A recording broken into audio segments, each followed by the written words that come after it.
Hey, Beck and Steve here in Bali. Beautiful Bali. And I want to actually do something a little different today, and do an actual interview with you. And it's so interesting. People, when you're successful in network marketing, you have a big team, people make all these crazy assumptions about you. And like, oh, how easy your life is, and it's easy for you because of blah, blah, blah, blah. And often they have no idea. And, I think if this network marketing thing doesn't work out for you, you can take your life and your script of your childhood and, sell it like as a movie. Can you imagine? I don't know. What would be rated? I don't know. It's like It's a lot. for mature audiences only. It might be a series. No. Might be, oh yeah, like multiple, like 10 seasons. Yeah. Like Go on. So I always find that fascinating because everyone goes through some stuff. Some people, it makes them better and stronger, and some people go the victim thing. Yeah. Briefly, what is you don't have to go into all the ugly details, but like one of your sisters is now married to your former stepdad type? Oh thing? no, was Yeah, before that didn't work out. Before he killed himself, yeah. Oh. Yeah. Okay. Well, there you go. Yeah, so lots of craziness. Yes, a lot of drama. Yep. Early childhood, very traumatic. Lots of pretty much any type of trauma you could think of. Well, I shouldn't say that because there's so much different stuff in the world, but a lot of different trauma, big T, little t trauma. Yeah. And you're like a lot of your other family members, they didn't quite take and learn lessons from it.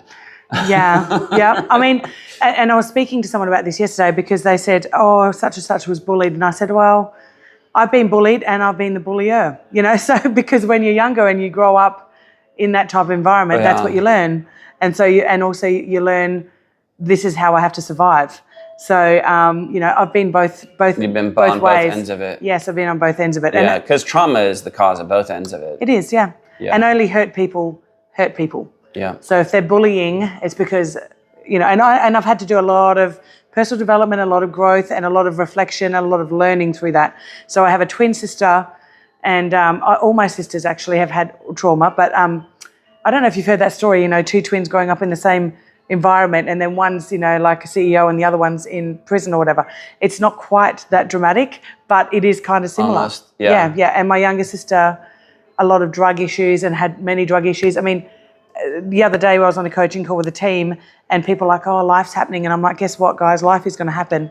No one would have known that my sister last year, one of my younger sister had a heart attack and died for 5 minutes and then come back to life because I'm not saying I can't share that, but that's my life. It doesn't define you. It doesn't define me, and I went and visited her and did what I could, even though we're quite estranged because of her lifestyle. We're still my sister. Yeah. But life is going to happen to you with or without you doing a business.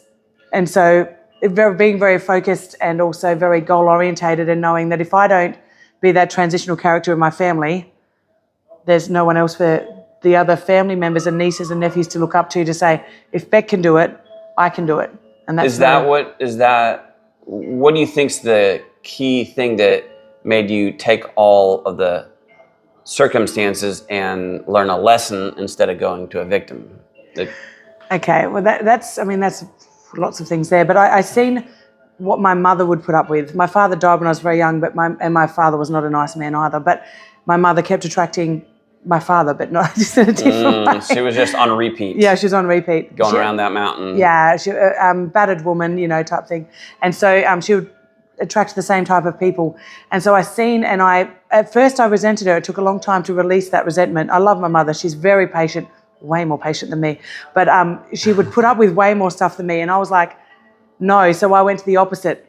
I'm not a doormat. In fact, I'm opposite. Then I was like I'm very masculine in that energy. Yeah, then I can harsh. I can be very harsh, but because I've seen and I've been in both areas. So I wouldn't call you harsh now. I was just assuming that you went that extreme. Yes. Yeah. If people see me and knew me in junior primary school, they'd probably think I'm in prison now. I used to be expelled, suspended, beat up Oh, the yeah. teachers. Yeah, terrible. Beat up the teachers. Yeah, not just the students. All right, you just like go for it, huh? Well, someone didn't give me what I wanted. That's how I knew how I would try and get what I wanted. So the I rage. eventually learned, massive rage and rage, anger. yeah. Anger management, next level. Yeah. So, I find rage and anger is all often connected to a poor identity, or, something is telling you you're not worth anything and you have to like desperately fix it no matter what. Yeah. So how did you change what you were worth to handle things better? That's definitely what I believe it is now as well, because I've done a lot of work. That's how I met you, through a lot of coaching, and I was doing a lot of internal work and coaching and healing and all of those different things. And you do the healing modalities that I like as well, and that's how we connected as well. But see, when I was younger, I think my mother finally had it, up to here, and we ended up having to leave in the middle of the night because of dire circumstances, in the middle of the night with nothing, and leave like in the middle. And we lived for 2 years in a woman's shelter, and that was a pivotal moment. Then my mother actually started going to church, and all of that stuff. It was a pivotal moment in my life because we started to see a different way of life, and we started to see it doesn't have to be after she started going to church. Yeah, well, and Or in the she woman's just shelter, she made some decisions. made some decisions and put herself and her children first. I mean, she was always thinking that. No one does it because, no one's in that situation on purpose. Yeah. But that was a pivotal moment. It took 2 years in a woman's shelter before my mother got full-time work and was able to really, she had 5 children, 4 of them with her at that time. Wow. And 3, when my father died, there was 3 under 3 because I'm a twin, my younger sister. So, there was a lot of, I don't even know how she That's did epic. it. It's epic. That's epic. Very epic. So I think that was a big pivotal moment in my life and in my family's life, and I started to see that's when I become more of the bullio, because I just was reflecting all of what was going on early childhood. But then I was about 11 years old, and my mother met my stepfather. I don't even know how they met, but she was single for a long time. I think sometimes women have to be in a relationship before they can heal themselves, before they can attract a better energy, a better person in. And she met my stepfather, and we moved from the Riverland in South Australia to a completely different area, like 5-6 hours away. No social media then. This is when I was younger. Yeah. And I realised nobody knows me. And I was only 10, 11 years old, but I thought, nobody knows me. No one's going to trigger me. No one knows me as the girl that's always getting really fiery, and if you annoy me, I'll probably beat you up and get suspended, expelled. So I thought, no one knows me. I'm just going to be a different person. I actually made that conscious decision. Yeah. And I went from that girl that was always in trouble, kicking down doors, being naughty, like just big trouble, to I think it was like leadership award of the school for the year 7. Then the next year. Just remade yourself. Yep, just remade myself, just decided to. And so I also learnt I can do and be whoever I want, and it's up to me who I do and be. I was still probably a little bit more on the aggressive side, but didn't get into any more physical fights. People were probably still scared of me. I must have had a look, I don't know, but I didn't get any more physical fights from that time on. But I definitely made a conscious choice. And then I've always used that strength, and I don't like to tell my story. I don't go into detail on lots about it, because I also don't like to be a victim, and I'm actually very grateful for everything that's happened in my life, because I wouldn't be where I am. Well, it makes you not a victim. Exactly. That's the key thing right there. Yeah. And I think, it can be helpful though, because then people go, oh, you're like me, and therefore I could do it too. Yeah. I think network marketing and this type of business model is amazing, because it doesn't matter where you come from. I know people say Yale or jail or whatever in the States, but it really is. It doesn't matter where you come from. It's a matter about who you are now and what you want to achieve and what you're willing to put in right now. Yeah. And that, to me, is super powerful. And that's what I love about it. And that's why I'm inspired to help other people to be empowered in themselves and join a business, because there is no limit. The personal development, the connections and the journey, even the last 18 months or so in this business, I've never reached this level. So I've just been growing and expanding and doing a lot of reflecting, and this happened, and what part did I have in that, and how can I grow and learn, because I can't be the best version of myself without holding up that mirror and checking, and I do notice that you always, something happens, and it's not what happened, it's like how you deal with it that's important. Yeah. And you always ask the right questions, It's try. okay to get fired up occasionally. That's fine. That's nothing compared to what it used to be like, Steve. I believe it, you know. That's why I was like, yeah, sometimes I do get angry. I have a very big filter. Yeah, we're not beating anybody up anymore. No. You know? But it's always forward. Like, this is fixable.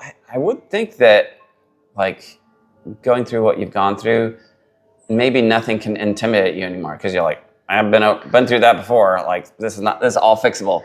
All survivable. You've said that to me before, and something happened, and you're like, "Is this the worst thing that's ever happened to you?" I'm like, "No," and it just reminded me. But so I still get nervous. I still get scared. I still think, "Oh my goodness, am I doing a good enough job?" Absolutely, all the time. But I think that if you're not asking yourself questions around that, you're not willing to expand. If you think you're already there, I don't know. That's just my opinion. I don't want to be in my ego. I want to be always reflecting and expanding. So I do ask. You know, one thing that helped me years and years and years ago, I was very new to the industry, young, married guy, just out of college, and my upline business partner mentor, who's doing very well, he said, you know, Steve, he goes, I spend about 90% of my time working myself and about 10% of my time working my business. And I'm like, because we always make the assumption, oh, they have their act together. It's like, no, they are putting their act together every day, right? Every day. it's a daily, okay, refocus, recheck my attitude. Yes. Oh, you know, I do that too all the time. So people get they don't understand that all the successful people have bad days, get in a funk, and we just get better at not letting us define us. And refocusing, really. Yeah, you know? and attitude and gratitude. I know that's so cliche, but it's true. Every single day, always reflecting on what I do have. And I mean, even here in Bali, it's been a big wake-up call, because Bali's beautiful, but it's just, it's like a third world country, you know? Yeah. So it just helps us to really, well, for me, it helps me to be more grateful. And I think that's true with that business. And they're all so happy. They are. They're wonderfully They've got happy. like nothing, and they're like, hi. You know, it's like they're amazing. And someone's latte isn't made properly at Starbucks, and they lose their mind in the US, you know? It's like they ruin their entire day. Yeah. Like, okay. I don't let things like that ruin my day. No, absolutely not. Worth it. And that's a choice. That's a choice. Yeah. I think gratitude for business, gratitude in life, gratitude in relationships. People say, I've been with my husband for 25 years, but every single day I'm grateful for all the things that I appreciate. He's not perfect, and neither am I. Yeah. And there's times where we're like, you know, normal relationship. Yeah. But every single day I work on gratitude, and the same with the business. It's not perfect, and sometimes and every single day I'm looking at the things that I appreciate and I'm grateful for, and then it brings me back in, and I'm like, oh, actually, look where I am and look what I have, and look at the opportunities here now. And so the gratitude for me is a daily activity, and I don't necessarily journal it. I have a little bit of a process in the shower, and it sets your day up for success. Well, it's, you know, the science behind it is the more grateful you are, and the more you focus on what is going well and what you're doing well, it makes your brain happy, and a happy brain will outperform a depressed brain at least 20 to 30% better on any task you give it. Yeah. And that makes the difference between being a part-time earner and a full-time six-figure earner. Yeah, it's a mindset. It's the difference. So. It is, absolutely. You have to learn the skills, but it's the mindset. The mindset is key. 100%. You won't get the skills if you don't have the mindset, because you just won't be focused enough to learn it, because everything's going to be it's like learning how to walk. Everyone starts at the very beginning, including me, including you, everybody. So. Well, even in our world, things change so fast. You may have to learn an entirely new skill set. That's what I said to you. I'm like, now I'm learning. I've made a decision. I'm going to be very good at social media and influencing. It's going to take me a while. I don't expect it to be. I made that decision myself, and I'm going to go like, okay, I'm going to learn AI this year too. Yeah, get really good at this new. Give myself a full year like you. Yeah. So, and that's the same with everything. Everybody starts at suck, and everybody just has to keep going, and be appreciative of where they are and where they're going, and always keeping that bigger goal. And I know you know that if you make a decision and you can see it there already, it's only a matter of time. We just keep focusing. Keep focusing, ask the right questions, refocus your brain. Yeah. Awesome. Well, I appreciate you. Honored to have you as business partners. Crazy proud of you. And looking forward to what we're going to do for people. It's an amazing team. Happy to be here. Absolutely. Forward, so.